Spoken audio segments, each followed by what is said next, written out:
Now, more on the latest building collapse in New York. You might have heard a few moments ago I was talking about the Salomon Brothers building collapsing.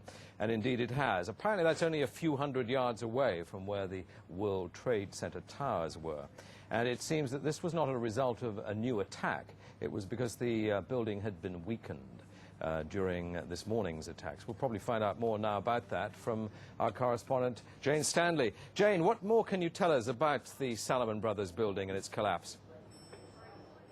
Well, only really what you already know. Details are very, very sketchy. There's almost a sense downtown in New York behind me, down by the World Trade Centers, of just an area completely closed off as the rescue workers try to do their job. But this isn't the first building that has suffered as a result. We know that part of the Marriott Hotel next to the World Trade Center also collapsed as a result of this huge amount of falling debris from 110 floors of the two twin towers of the World Trade Center. As you can see behind me, the Trade Center appears to be still burning. We see these huge clouds of smoke and ash, and we know that behind that there's an empty piece of what was a very familiar New York skyline, a symbol of the financial prosperity of this city, but completely disappeared now, and New York is still unable to take on board what has happened to them today.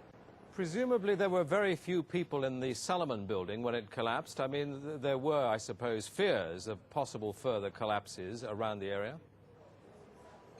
That's what you would hope, because this whole downtown area behind me has been completely sealed off and evacuated, apart from the emergency workers. That was done by the mayor, Rudy Giuliani, much earlier today because of, course, the dreadful collapse of the Twin Towers of the World Trade Center.